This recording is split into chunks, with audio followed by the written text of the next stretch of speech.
سب بولیے رضی اللہ تعالی۔ عمر فاروق رضی اللہ تعالیٰ عنہ کا مبارک زمانہ ہے۔ حضرت عمر نے فوج بھیجی ایران کے حکمران کے ساتھ جہاد کرنے۔ ایران کے بادشاہ نے 2 عیسائی جاسوس بھیجے، کہنے لگا ذرا پتہ تو کرو مسلمانوں کا رات کا طریقہ کیا ہے، میں صف بندی کراتا ہوں۔ وہ ساری رات صف بندی کراتا رہا، 2 جاسوس آئے مسلمانوں کی معلومات کرنے۔ معلومات کر کے جب واپس گئے تو حضرت عمر فاروق رضی اللہ تعالیٰ عنہ کے سپاہیوں کو دیکھا، غور سے پلٹے تو بادشاہ کہنے لگا کیا حال دیکھ کے آئے ہو؟ کہنے لگا سارے مسلح پہ بیٹھے ہوئے، جتنے گھنٹے ہم وہاں رہے ہیں مجاہدین مسلح پہ رہے ہیں، یوں لگتا ہے جیسے ان کا دنیا داری سے کوئی تعلق۔ اور کہنے لگے بادشاہ کوئی ایسی طاقت ہے جس کو وہ بلا رہے تھے، کوئی ایسی قوت ہے جس کو وہ پکار رہے تھے، ہمیں بھی وہاں کھڑے ہو کے محسوس ہوتا تھا کہ ہاں کوئی ہے جو آ جائے گا ان کی مدد کے لیے، کوئی ہے جو پہنچے گا ان کی مدد کرے گا۔ ایران کا بادشاہ کہنے لگا مجھے سمجھ آ گئی ہے، وہ جسم کی طاقت سے ہی نہیں لڑتے، وہ کوئی غیبی طاقت ہے جس سے وہ لڑتے ہیں۔ بھائی وہ غیبی طاقت بھی تو ہمارے پاس ہم نے ناراض کر لیا نا، وہ بھی تو نہیں نا، مسجد کا رخ بھی تو کوئی نہیں۔ اور میں نے پچھلے جمعے بھی کہا تھا، پھر کہتا ہوں، وہن ہو گیا امت کو۔ نبی پاک نے فرمایا امت کو وہ کیا ہے، دنیا سے محبت ہو گئی ہے، موت سے کراہت ہو گئی، وہن ہے۔ صحابہ کرام کو موت سے بڑا پیار تھا، موت سے بڑی محبت کر، ہماری طرح نہیں، وہ کہتے تھے مریں گے تو منو مٹی، تو وہاں ٹھیک ہے عذاب قبر حق ہے، لیکن میں کہا کرتا ہوں سالوں کے بعد جو پردیس سے ماں کے پاس آئے، ماں اسے عذاب نہیں دیتی، اس کا ماتھا چوما کرتی ہے۔ اور بھائی جو رب کریم کی بارگاہ میں جائے گا تیرا کیا خیال ہے، گل سڑ جائے گا؟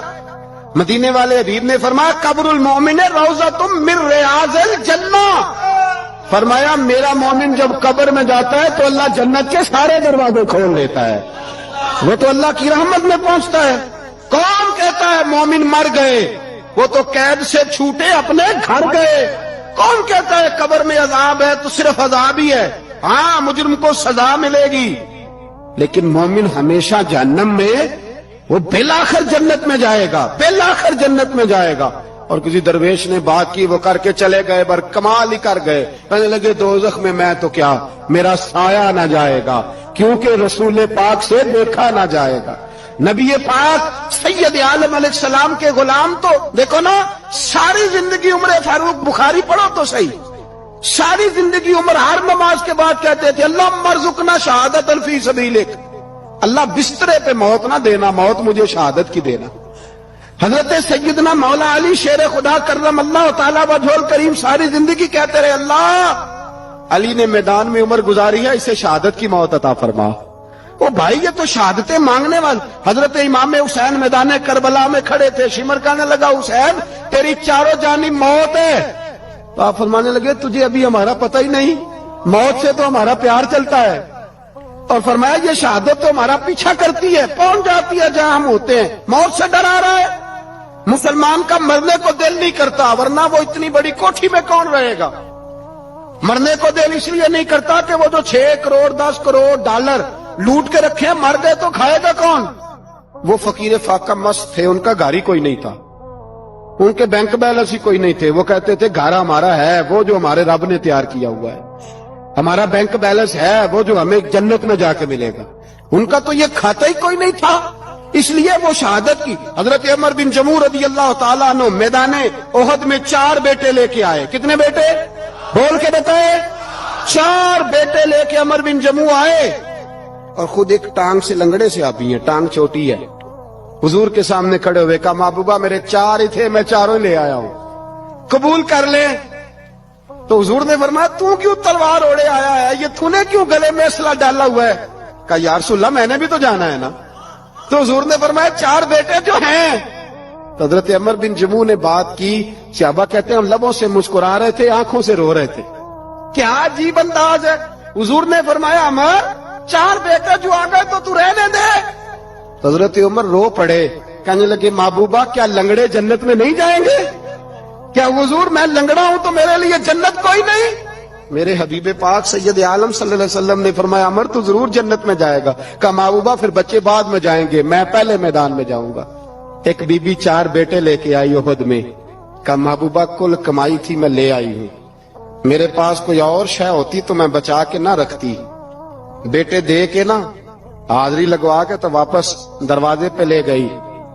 تو حضرت سیدنا عبداللہ ابن عمر فرماتے ہیں بی بی بول رہی تھی تو میرا جذبہ جہاد بڑھ رہا تھا، اپنے بیٹوں کو کہنے لگی میں تمہیں حضور کے پاس چھوڑ کے جا رہی ہوں، جب تم میدان میں گرو گے تو میں تمہیں دیکھنے آؤں گی، دیکھنا تمہاری پشت پہ کوئی زخم نظر نہ آئے، جتنے تیر کھانے ہوئے سینے پہ کھانا، جتنے تلواروں کے نیزوں کے زخم برداشت کرنے ہوئے یہاں کھانا، پشت پہ زخم نظر نہ آئے۔ حضرت عبداللہ ابن عمر فرماتے ہو بی بی کی گفتگو میرا جذبہ جہاد بڑھا رہی تھی۔ ایک بی بی 3 سال کا 4 سال کا بیٹا لیے رو رہی ہے، احد کا دن ہے، سہیلیاں پوچھتی ہیں تو کیوں روتی ہے؟ وہ کہتی ہے دیکھو میرا خاوند بھی بدر میں شہید ہو گیا، بھائی اور باپ بھی، دل کرتا ہے کوئی جوان بیٹا ہوتا تو آج مصطفیٰ کے ساتھ اسے ہی بھیج دیتی، کوئی جوان میرے پاس ہے ہی 3 سال کا تو کیا کروں، 3-4 سال کا بچہ کیا کرے گا؟ پتہ نہیں کیا دلیل آئی، اچانک اٹھی، بیٹے کو سینے سے لگایا، کپڑا ڈالا، مسجد نبوی پہنچ گئی۔ حضرت بلال کہتے ہیں مجھے ملی، کہنے لگی بلال مجھے پتہ ہے حضور تیاری کرا رہے ہیں جنگ کی، پر 2 منٹ اگر میری ملاقات ہو جائے۔ بلال حبشی کہنے لگے حضور ہم ایک بی بی ضد کر رہی ہے۔ حضور باہر آئے، کہنے لگی حضور میں فلاں کی بیٹی، فلاں کی بہن، فلاں کی بیوہ ہوں، میں نے بدر میں 3 شہید دیے ہیں، اب میرے پاس یہ 3 سال کا لال ہی بچا ہے، بڑا فخر ہے میرا، لوگ مجھے شہید کی بیوہ، شہید کی بیٹی، شہید کی بہن کرتے، دل کرتا ہے شہید کی اماں بھی کہیں جاؤں تو میرا بیٹا لے لیں۔ سیدنا بلال کہتے ہیں حضور مسکرائے، کہنے لگے یہ 3 سال کا نونہال کیا کرے گا؟ کہتے ہیں اماں کا عجیب جذبہ ہے۔ کہنے لگی محبوبہ سنا ہے اسلحہ بھی تھوڑا ہی ہے، ڈھالیں زیادہ کوئی نہیں، میرا بیٹا ساتھ رکھ لیں، جب آپ کی طرف کوئی تیر آیا نا تو میرا بیٹا ڈھال کے تو اس کو ڈھال بنا کے آگے کر دینا۔ محبوبہ ڈھال تو بانی سکتا ہے نا؟ حضرت بلال فرماتے ہیں مصطفیٰ کریم نے فرمایا جا میں نے قبول کیا، قیامت کے دن بیٹا گھر لے جا، جب تیرا نام پکارا جائے گا تو شہید کی اماں کہہ کے ہی پکارا جائے گا، جا تو گھر لے جا۔ کہتے ہیں چلتے چلتے ایک غریبنی اور آ گئی، اتنی سی اٹی بان کی، اتنی سی، بلال حضور سے ملاقات ہو جائے گی۔ نبی پاک آ گئے، کہا محبوبہ یہ غلبہ اسلام میں میرا بھی حصہ ڈال لے۔ حضور نے فرمایا یہ کیا ہے؟ کہنے لگی حضور خامد فوت ہو گیا، اولاد اللہ نے بے نیازی سے دی نہیں، سویرے چرخہ کاٹ کے رزق حلال کھاتی ہوں، میرے پاس نا یہ اتنا سا بان ہے، ایک گھوڑے کی لگام بن جائے گی، محبوبہ حصہ تو ڈال جائے گا نا دین کے لیے، میری قبولیت ہو جائے گی۔ میرے حبیب نے ہاتھ اٹھائے اور دعا مانگی، کہے اللہ جتنا تو میدان کے مجاہدوں کو اجر عطا فرمائے اتنا اس غریبنی کو بھی عطا فرمانا۔ حضرت عمر فاروق رضی اللہ تعالیٰ عنہ رات کا وقت چہرے پہ نقاب ڈال کے گلی میں گھوم رہے، میں بھی گلی میں نکلتا ہوں، آپ بھی نکلتے ہیں، لیکن مقصود یہ ہے کہ ذرا پتہ کریں باہر کی ہوا کیسی ہے، مقصود یہ ہے کہ پتہ کریں کہ آج برگر کس دکان کا اچھا ہے، معلومات کریں کہ محلے کی سیاست کس رخ جا رہی ہے۔ وہ بھی نکلتے تھے لیکن مقصود یہ نہیں تھا، مقصد سمجھ گئے تھے نا، وہ اس لیے نکلتے تھے کہ پتہ کروں کوئی دکھی تو نہیں، کوئی تکلیف میں تو نہیں، کوئی آزمائش میں تو نہیں۔ دیکھیں نا کام وہی ہے، میں بھی کرتا ہوں، آپ بھی کرتے ہیں، ساری دنیا کرتی، لیکن وہ ایکم احسن عملا، کردار کس کا ستھرا ہے، ذہن کس کا اونچا ہے، ذوق کس کا بڑا ہے۔ زندگی وہ بھی بتا گئے، ہم بھی گزار رہے ہیں، لیکن وہی کمزور باتیں اور وہی روایتی گفتگو اور وہی لب و لہجہ اور وہی دنیا داری کے مخصوص سی ہماری گفتگو، فلاں کیا کر رہا ہے، کہاں پہنچ گیا، اگر پیسے کسی نے نہیں کمائے تو کہاں نکھٹو ہے تب نہیں کمائے، اور اگر زیادہ کما لیا تو کہنے لگے 1 نمبر طریقے سے تو نہیں کمائے جا سکتے، یہ کوئی غلط رستہ بڑی گفتگو ہے، بس نشستن گفتن برخاستن۔ تو اعلیٰ کام، اعلیٰ کردار ان لوگوں، حضرت عمر گزر رہے تھے تو غلام ساتھ تھا، ایک شخص کو دیکھا کہ مدینے کے باہر خیمہ لگایا ہوا ہے، بھئی خیریت ہے، یہاں خیمہ کو لگایا؟ کہنے لگا امیر المومنین سے ملنے آیا ہوں، رات ہو گئی تھی تو سوچا یہیں قیام کر لیتا ہوں، صبح ان سے ملوں گا۔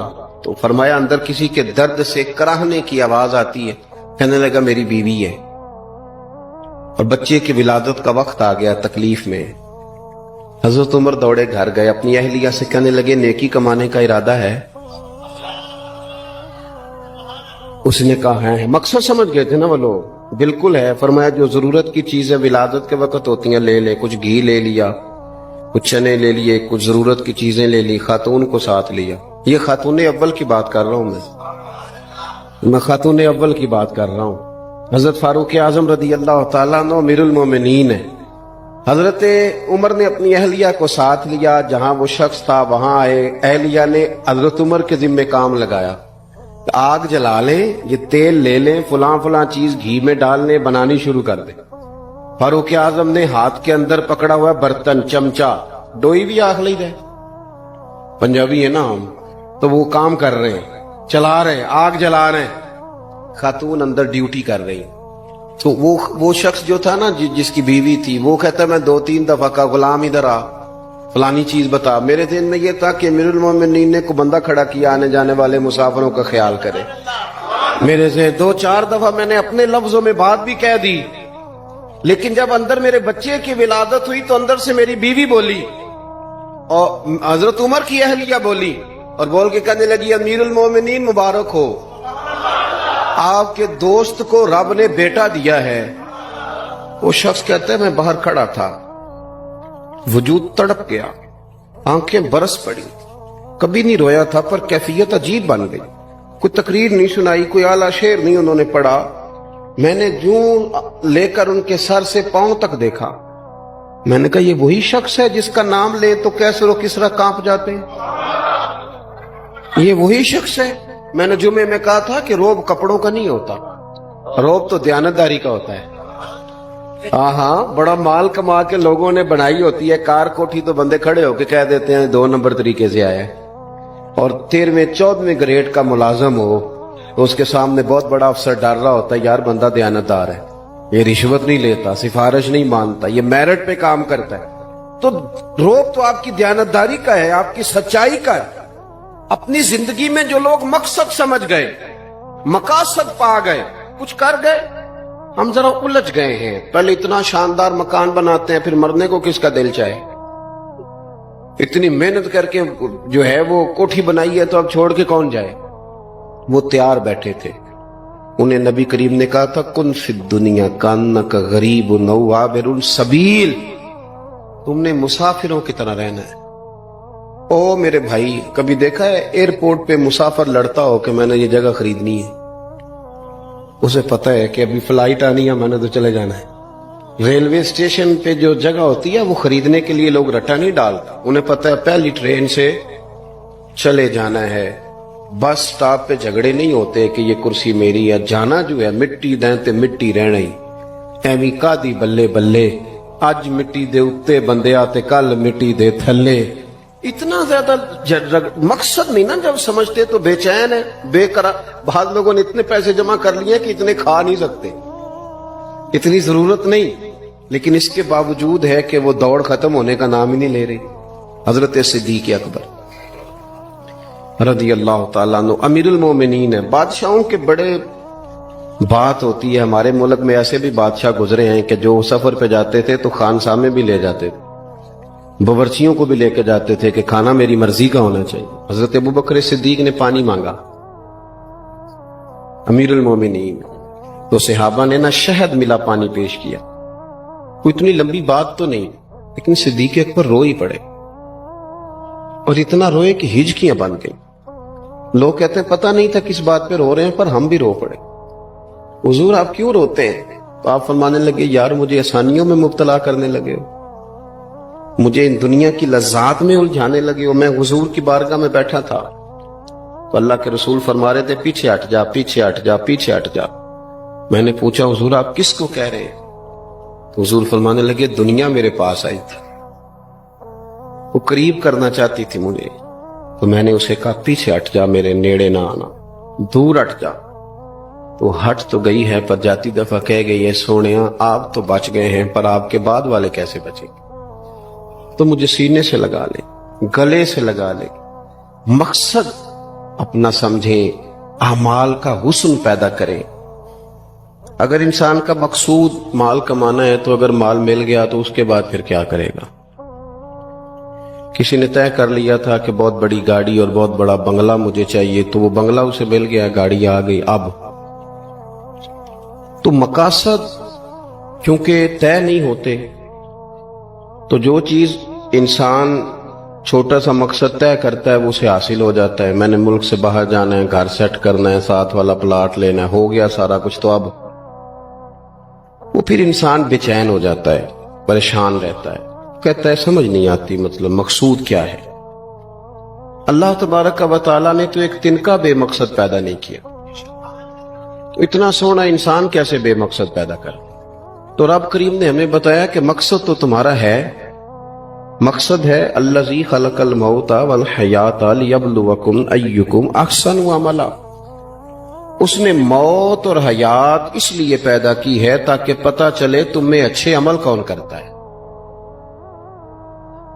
تم کس قدر زیادہ اپنے رب کی عبادت کرتے ہو، کس قدر زیادہ حسن اخلاق کا مظاہرہ کرتے ہو، کس قدر زیادہ لوگوں کی خدمت کرتے ہو، کس قدر زیادہ تم دین کی تبلیغ میں، اشاعت میں، ابلاغ میں، ترویج میں کردار ادا کرتے ہو۔ با مقصد تمہیں بنایا، با مقصد اچھا ترین عمل تم میں سے کون کرتا ہے، اس لیے موت اور حیات پیدا کی تھی کہ تم نے ستھرے سے ستھرے اعمال، بہتر سے بہتر کردار، اعلیٰ سے اعلیٰ تمہارا انداز زندگی۔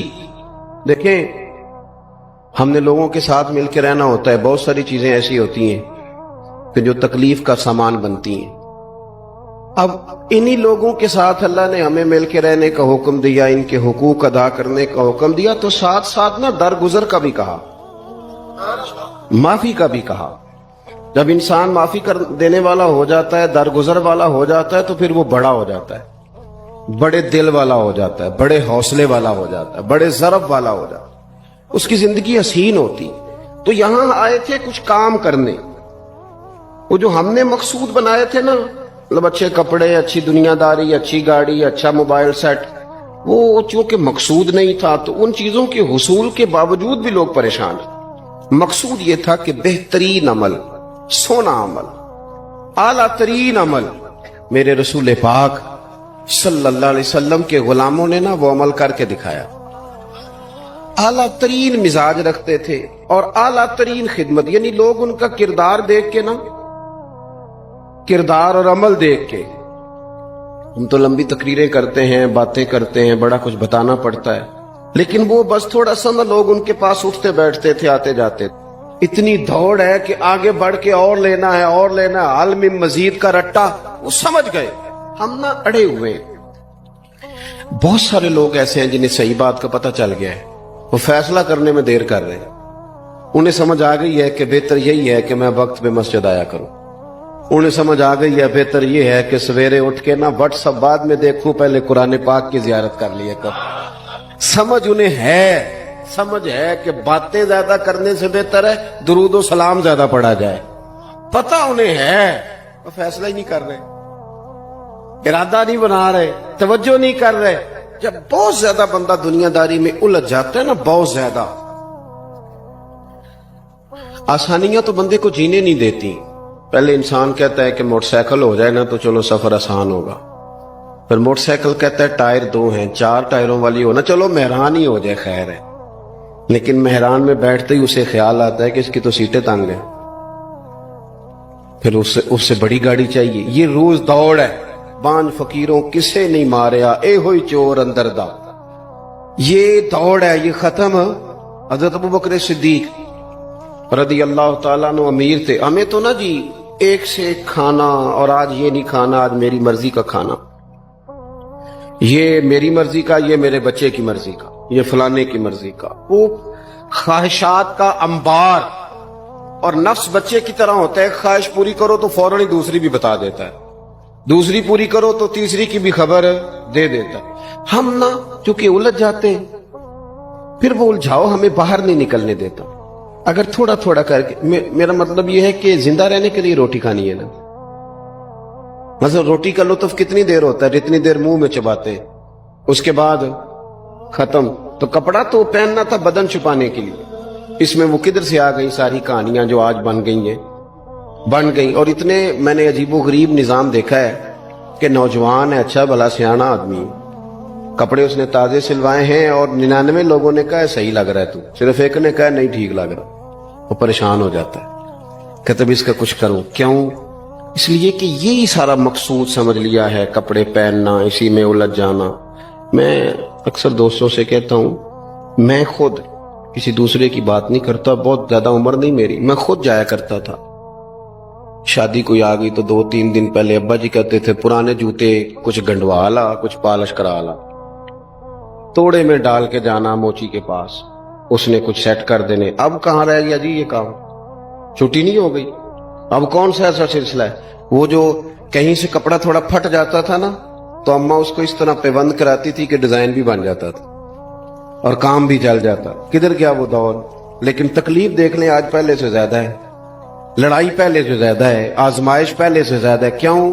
جتنی بھی خواہشات آپ بڑھاتے جائیں گے نا مقصد فوت ہوتا جائے گا. جتنی بھی مقصود سفر کرنا ہے، گاڑی دکھانا تو مقصود نہیں نا، لیکن ہمیں وہ والی گاڑی چاہیے کہ لوگ ایک دفعہ انگلی منہ میں ڈالیں کہ وہ اس گاڑی پہ بیٹھا ہوا ہے. ہم مقصد سے پیچھے ہٹیں گے جب پھر تکلیف میں آئیں گے، پھر آزمائش. زندگی میں ہم نے جو چیزیں مینج کی ہیں وہ ساری دوسروں کے لیے، ہمارے لیے کوئی شے بھی نہیں. ولیمے پہ گئے تاکہ برادری راضی ہو جائے، تعزیت کے لیے گئے تاکہ محلہ راضی ہو جائے، فلانا کام کیا تاکہ لوگ جو ہیں وہ میرے حق میں ہو جائیں. ساری زندگی دوسروں کے لیے جی کے گزار دی، اور آپ نے 99 نیکیاں کی، ایک خامی آئی تو لوگ تو وہ تھے جو پھر بگڑ گئے. بہتر نہیں بندہ رب کو ہی راضی کرے. واللہ ورسولہ احق ان یرضوہ، اللہ اور اس کے رسول کا زیادہ حق ہے کہ انہیں راضی کیا جائے، ان کا زیادہ حق. اپنی زندگی میں معاملات کو ترتیب دیں، ایک مخصوص ذہن بنائیں. اتنا سویرے قرآن شریف پڑھنا ہے، اتنا درود پاک، اور یہ راز ہو ہمارا اور ہمارے رب کا، یہ راز ہو. اتنی دیر مصلی پہ بیٹھنا ہے. میرے ایک دوست ہیں ڈاکٹر صاحب، میں بیٹھا تھا تو وہ ایک شخص کو کہہ رہے تھے تیرے دل میں کچھ باتیں ہیں نکال دے تاکہ تیری ٹینشن ریلیز ہو جائے، تیری صحت ٹھیک ہو جائے. تو بندہ کہہ رہا تھا اچھا ٹھیک ہے ڈاکٹر صاحب. تو میں نے کہا کہ اگر آپ اجازت دیں تو ایک بات میں بھی کر لوں. نے کہا آپ بھی کر لیں. تو میں نے کہا ڈاکٹر صاحب کچھ دکھ بڑے ذاتی اور نجی ہوتے ہیں، بندہ کسی کے سامنے کہہ ہی نہیں سکتا، بڑے ذاتی قسم کے ہوتے ہیں. وہ آپ کسی کے سامنے اتنا مرضی کوئی قریبی ہو، وہ بندے کی اپنی اندر کی کچھ ایسی تکلیفیں ہوتی ہیں اندر کی. آزم گنڈاں دے وچ گنڈاں دس کیڑی کھولا، بڑے مسئلے ہوتے ہیں، آپ کیسے بیان کر سکتے ہیں؟ سوال ہی نہیں پیدا ہوتا.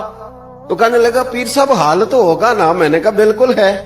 ہمیں ہمارے دین نے دعا سکھائی ہے، جو کسی سے نہیں کہہ سکتے وہ اپنے رب سے کہہ دو. اللہ کے حضور عرض کر دو، کشکول طلب دراز کر کے کہہ دو مالک یہاں پریشان ہوں. وہ بڑا کریم ہے، عطا بھی کرے گا اور پردہ پوشی بھی فرمائے گا. اپنے اللہ کے ساتھ اپنا تعلق مضبوط کریں. اپنی زندگی میں حسن اعمال کا پیدا کریں، اعمال کا، کہانیوں کا نہیں، باتوں کا نہیں، تصویروں کا نہیں، نئی سے نئی پکچر کا نہیں، اعمال کا. اور خوبصورت ترین طریقہ ہو. دیکھیں نا مشکل سے بھی تو نماز پڑھنی ہے نا. سویرے ابا بڑے غصے میں تھے تو پھر مجھے اٹھنا ہی پڑا، تو اس طرح بھی تو پڑھنی ہے. تو اگر بندہ ذوق سے اٹھے اور ذرا سونا کر کے وضو کرے اور ذرا صحیح کر کے مصلی بچھائے اور سجدہ کرے تو ذرا ذوق سے کرے. مجھے سوز دے، مجھے ساز دے، مجھے نیم شب کا نیاز دے، دم سجدہ خود کو میں توڑ دوں، مجھے ایسا ذوق نماز دے.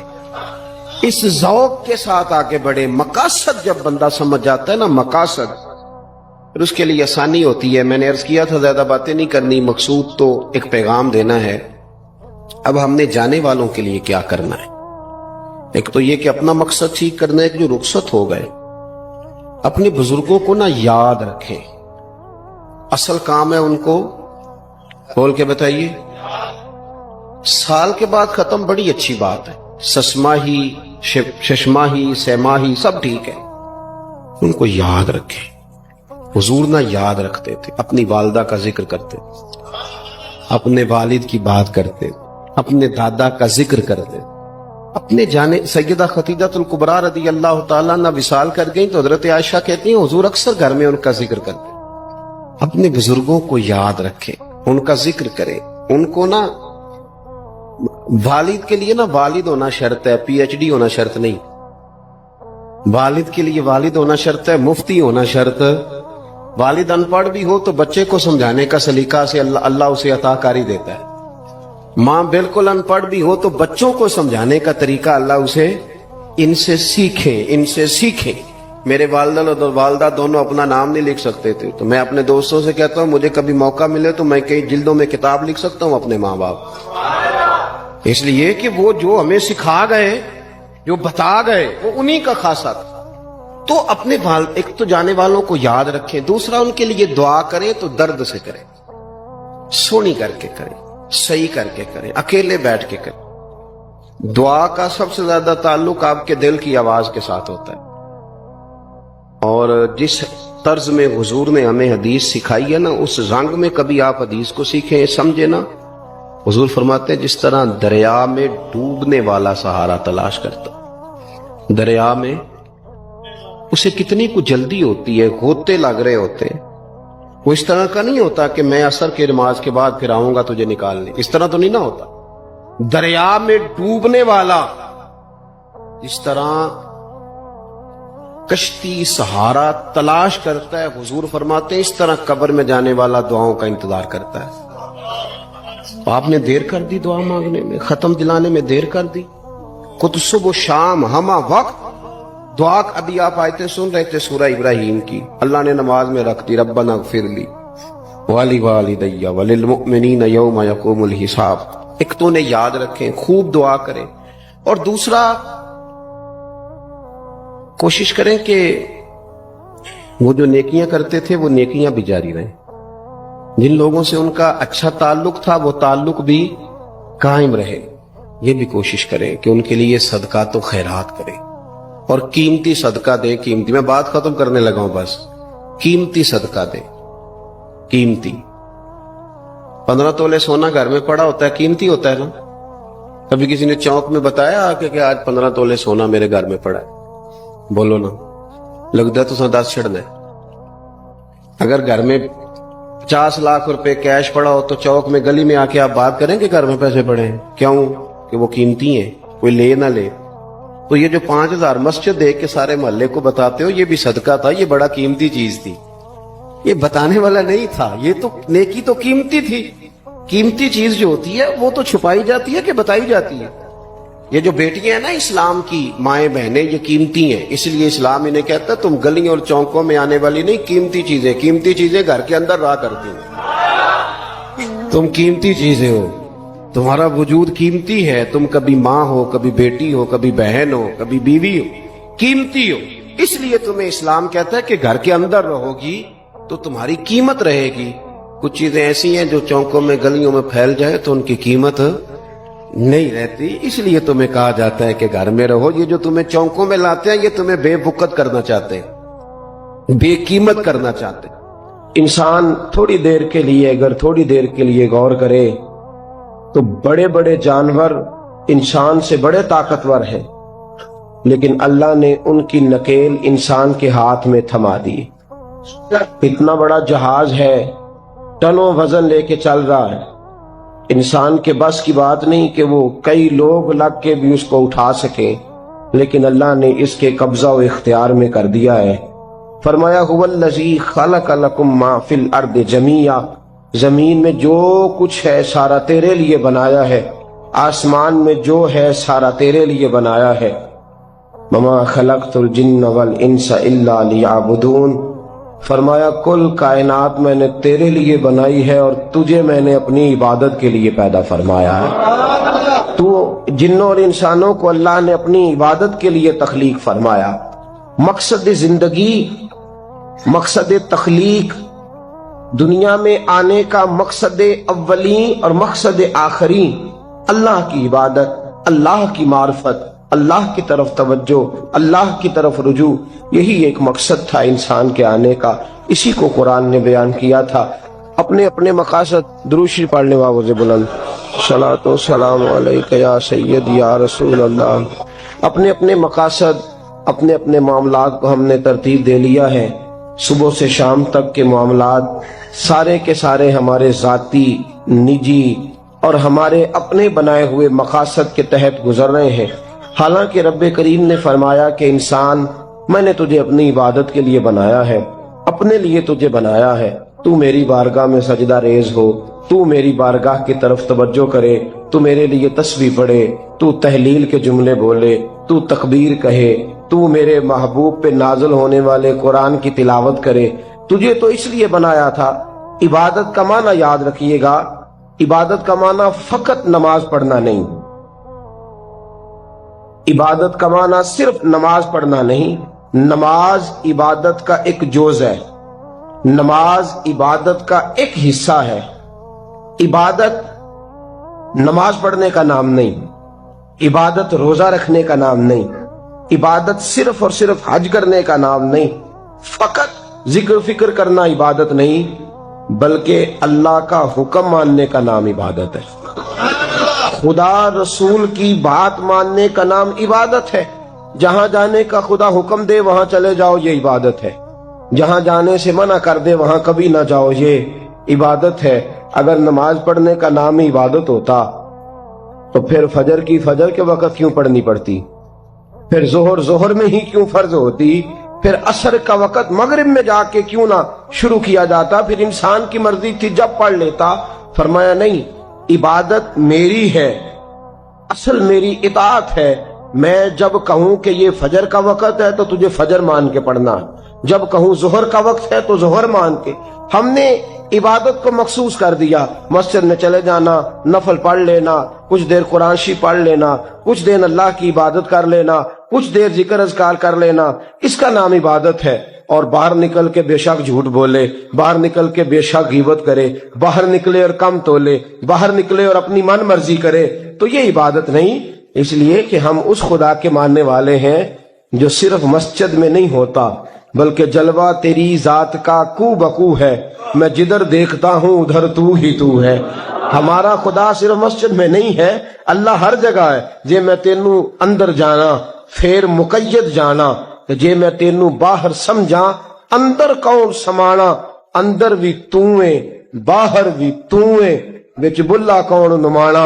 اصل بات یہ ہے کہ جب خدا ہر جگہ ہے تو اللہ تبارک و تعالیٰ کا حکم ہر جگہ ماننا ہے، ہر جگہ اطاعت کرنی ہے، ہر لحاظ سے۔ رب کی بات ماننے کا نام عبادت ہے، اللہ کی، اس کے رسول الپاک صلی اللہ علیہ وسلم کی بات ماننے کا نام، توجہ ہے آپ کی میری بات پہ؟ عبادت کا مفہوم سمجھیے گا، عبادت کا مفہوم سمجھیے گا۔ ہمارا وہ دین نہیں جو پنڈتوں جوگیوں راہبوں کا مذہب ہے کہ جنگلوں میں نکل جاؤ تسبیح لے لو، میں کھٹکتا ہوں دل عالم میں کانٹے کی طرح اور تو فقط اللہ اللہ اللہ۔ یہ مذہب نہیں۔ ہمارا دین کہتا ہے مسجد میں بیٹھ کے جو ذکر کرے گا اسے بھی ثواب ملے گا، اور جو محنت کر کے کما کے بچوں کو کھلائے گا اسے بھی ثواب ملے گا۔ ہمارا دین یہ کہتا ہے جو مسجد میں بیٹھ کے قرآن پڑھے گا اسے بھی ثواب ملے گا، اور جو گلی میں پڑا ہوا کانٹا اٹھا دے گا اسے بھی اللہ اجر عطا فرمائے گا۔ اللہ کا حکم ماننا، اللہ کا حکم ماننے کا نام عبادت۔ محمود غزنوی کے پاس ہیرا ہے، محمود غزنوی کے بڑے غلام تھے تو ایک بڑا پیارا تھا اسے، آپ جانتے ہیں اس کا نام کیا تھا؟ ایاز محمود غزنوی کو بڑا تو حسد شروع ہو جاتا ہے ہر جگہ، الا ماشاءاللہ۔ لوگ کہنے لگے بادشاہ ہر وقت اسی کو پیار کرتا رہتا ہے، ہر وقت اسی کی طرف توجہ کرتا رہتا ہے۔ بادشاہ نے ایک دن آزمانا چاہا، اتنا ہیرا تھا، موٹا ہیرا بادشاہ کے پاس۔ بادشاہ نے ایک وزیر صاحب کو بلایا، کہا یہ اینٹ پکڑو، ہیرے پہ مارو، اسے توڑ دو۔ کہنے لگا بادشاہ بات تیری ٹھیک ہے پر بڑا قیمتی ہیرا ہے، کیوں تڑوا رہے ہیں آپ؟ مال خزانہ میں رکھ دیں، کام آئے گا، کسی نہ کسی جگہ پہ استعمال ہو جائے گا، آپ کیوں اس کو تڑوانے کی ضد کر رہے ہیں؟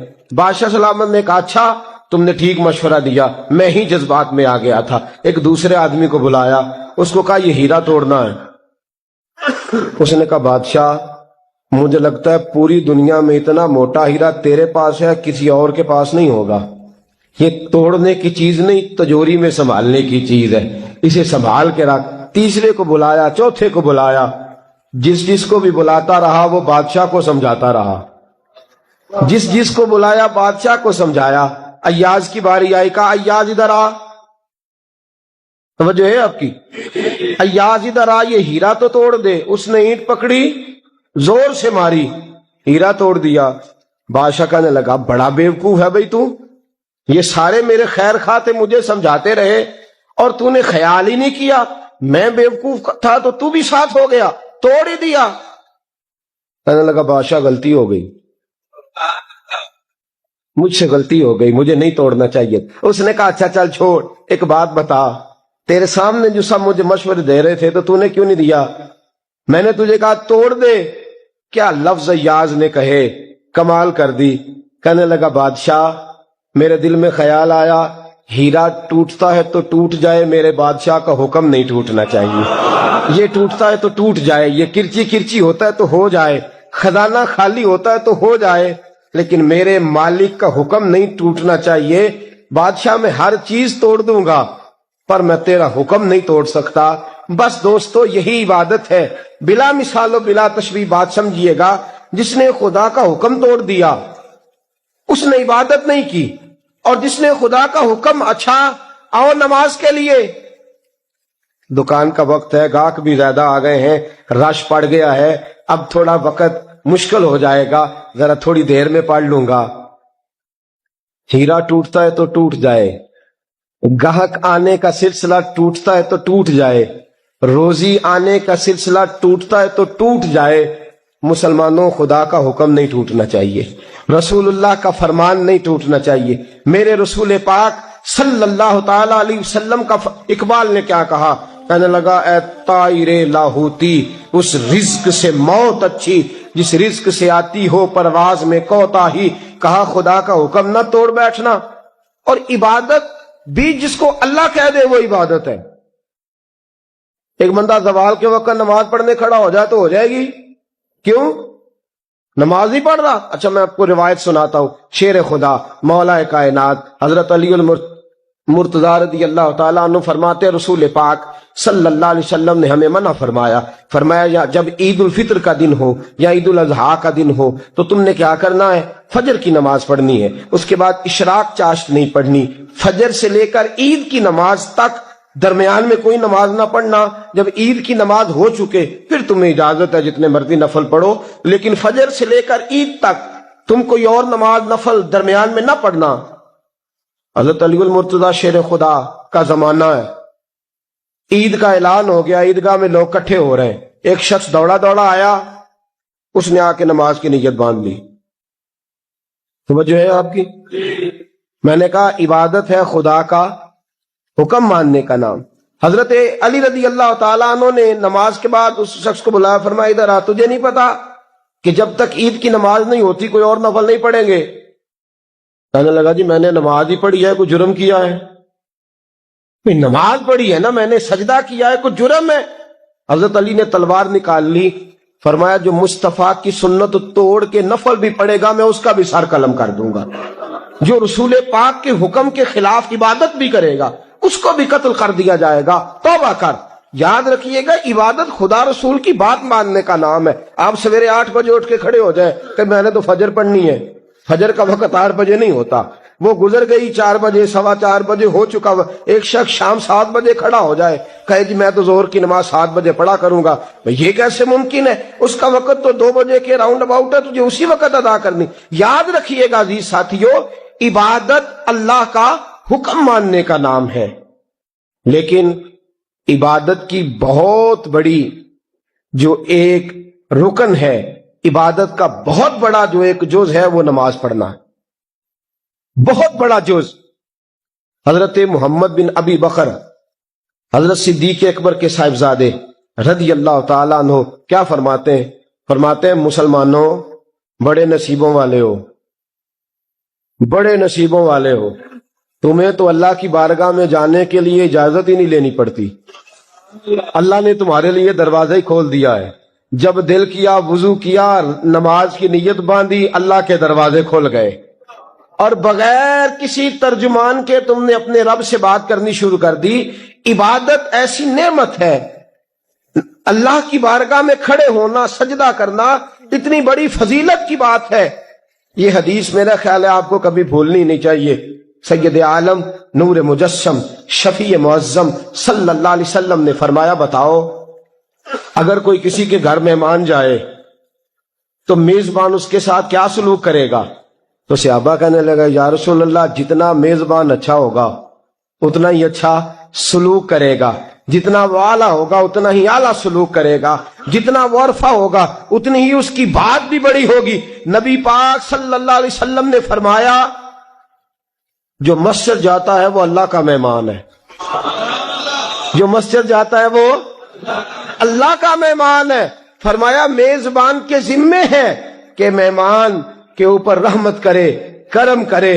فرمایا جب تو مسجد جاتا ہے تو خدا بھی رحمتوں کے دروازے کھول دیتا ہے، اللہ تیرے لیے فضل کے دروازے کھول دیتا ہے۔ نبی پاک صلی اللہ تعالی علیہ وسلم نے فرمایا جب تو اپنے گھر سے مسجد جانے کے لیے ابھی نکلتا ہے، ابھی تو گیا نہیں، ابھی تو نکلا ہے، فرمایا تو نے سیدھا پیر اٹھایا ہے تو تیرا ایک درجہ بلند ہو گیا ہے، تو نے الٹا قدم اٹھایا ہے تو تیرا ایک گناہ معاف ہو گیا ہے، پھر تو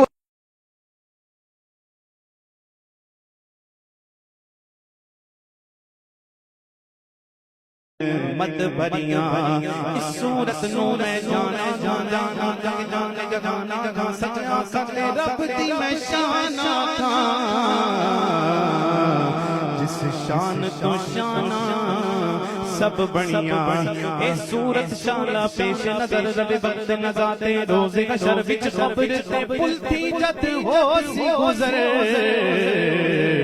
سب کھوٹیاں تھی سن تد کھریاں سبحان اللہ ما اجمل ما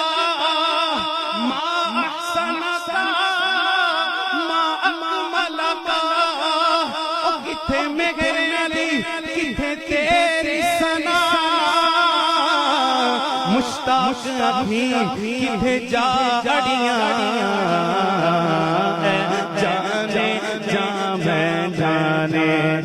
جل جاتا ہوں تجھے اے جانے جا میں جانے جل جاتا ہوں تجھے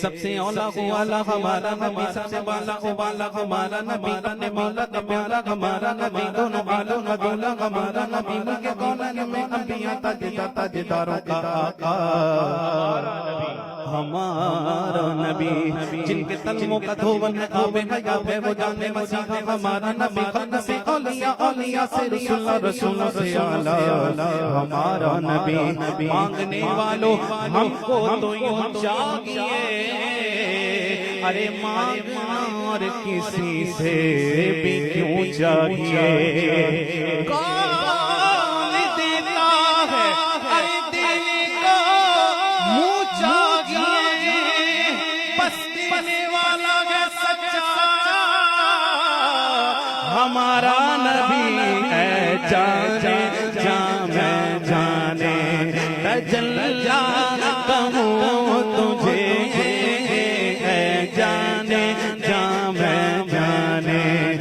جل جاتا ہوں تجھے حبیب خدا کا نظارہ کروں میں وہ دل و جان ان پر نثارہ کروں میں یہ ایک جان کیا ہے اگر ہوں کروڑوں آقا تیرے نام پر سب کو وارہ کروں میں اور تیرے نام پر سر کو قربان کر کے آقا تیرے سر سے صدقے اتارا کروں میں اور میرا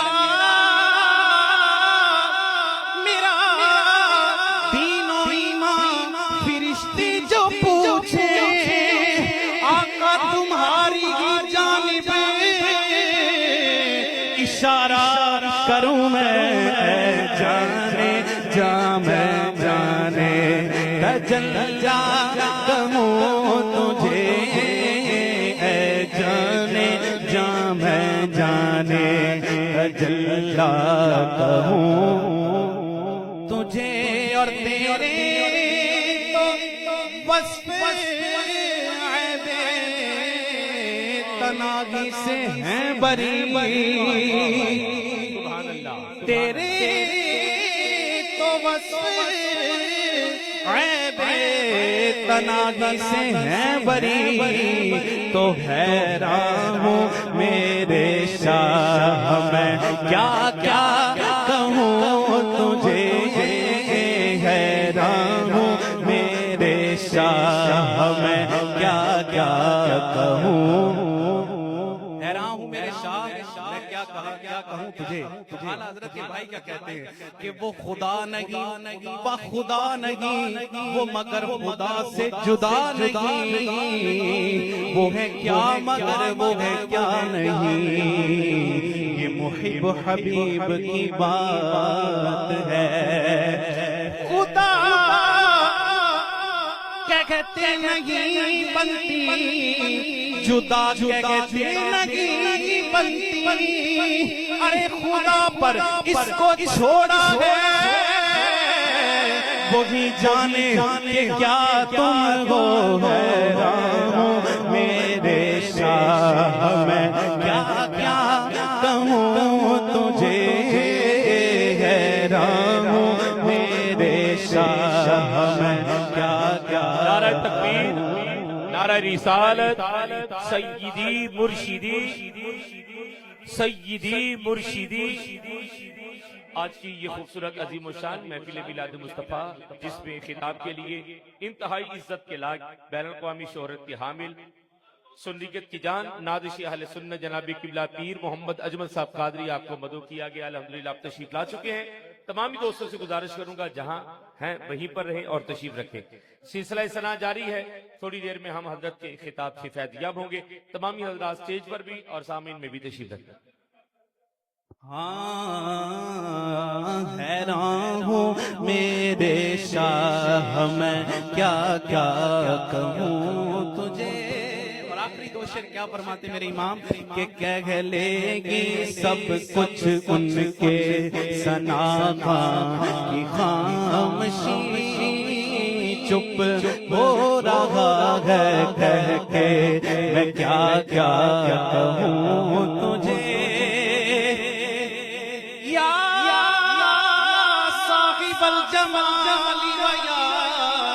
سید البشر من وجهك المنير لقد نذر القمر لا يمكن الثناء كما كان حقه بعد خدا بزرگ۔ تو ایک قصہ مختصر لیکن رضا نے ختم سخن اس پہ کر دیا،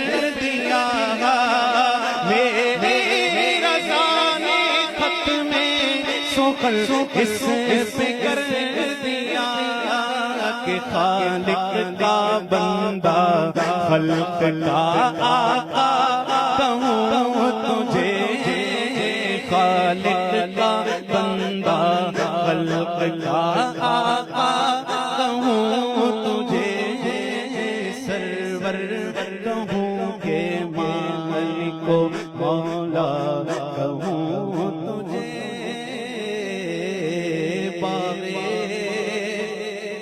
خلیل کا گلے زیبا کہوں تجھے۔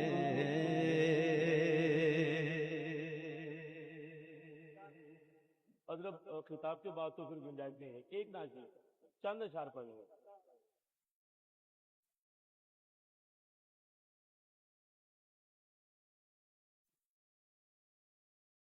حضرات گرامی قادر آپ حضرات کے سامنے میں بلا تاخیر دعوت خطاب دے رہا ہوں دنیا خطابت میں، اور سنیت کی اس خوبصورت جل ملاتی اور تابشوں سے مزین اس جہان نور کی خوبصورت جماعت اور قبیلہ اور قافلہ میں ایک ایسی سالار شخصیت کو میں دعوت کلام دینے جا رہا ہوں، جن کا نام بھی اجمل ہے، جن کا کام بھی اجمل ہے، جن